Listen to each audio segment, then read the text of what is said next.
Well, welcome everybody. Next to me is Charlie Hurd from Shield Advanced Solutions. Shield Advanced Solutions, yeah. And that is a little bit north of Toronto, right? Yep, just north of Toronto, yes. Can you tell me a little bit about your company? Yeah, so we do high availability and monitoring for the IBM. All right, sounds great. And the high availability, is it a commercial product that you have? Yes, we have HA4i. HA4i, okay. Been around for quite a few years.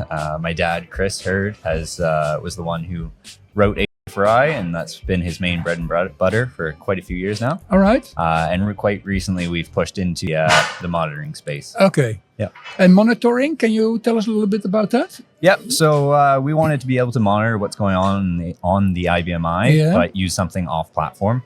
So we've been using Raspberry Pis, which we've been using Nagios because everyone knows who Nagios is, and everyone's written a plugin for Nagios. Yeah. But there wasn't very many, real good solutions to communicate with the IBM using Nagios. So we wrote a plugin that allows Nagios to communicate to the IBM. Okay, so that's interesting. So Nagios basically is a monitoring tool. Yes. That can monitor hardware, provided that the hardware has a plugin that can translate to something that Nagios can understand. Yep. There's several different ways that different plugins work. Not everything needs to have something running on the box that you're trying to monitor, but that's how we do it. We basically have responder jobs sitting on the IBM, going and gathering information, and we can go pull that information. All right. And what are you monitoring? Just about anything on the system.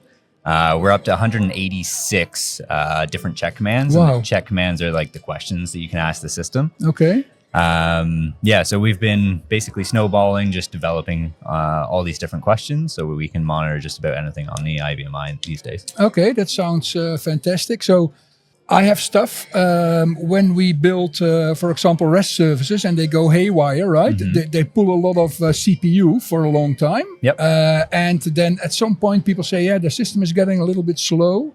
And then maybe it's already doing that for a couple of hours. Or if we miss it, it could just go haywire for a full day or even more. Yep. Is those are also the kind of things that you can monitor? We can definitely monitor down to the system details on CPU, or whether or not your jobs are running, if something is stalled out, something's waiting for a message. We can monitor all these different things.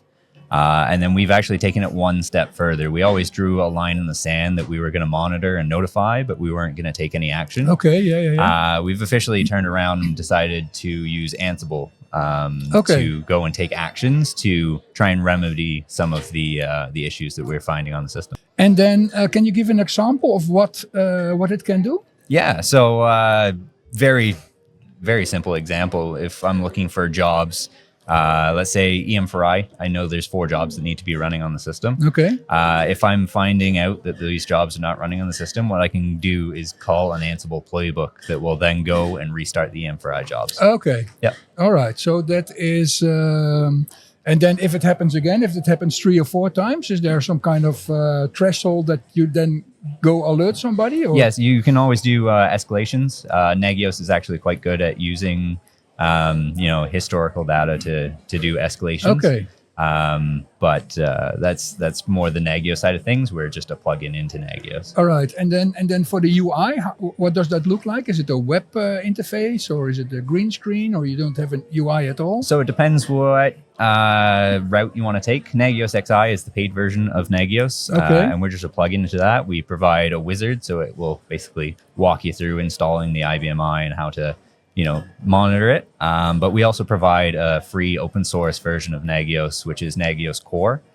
We've basically built our own stack, and then we offer that for the customers that don't want to spend the money on the Nagios XI, but they still want all the bells and whistles. So we've put together a package of a bunch of different open source products. One of them being Nagios TV. We push them all into one stack, and we provide Nagios TV? Yes. Like television? Kind of.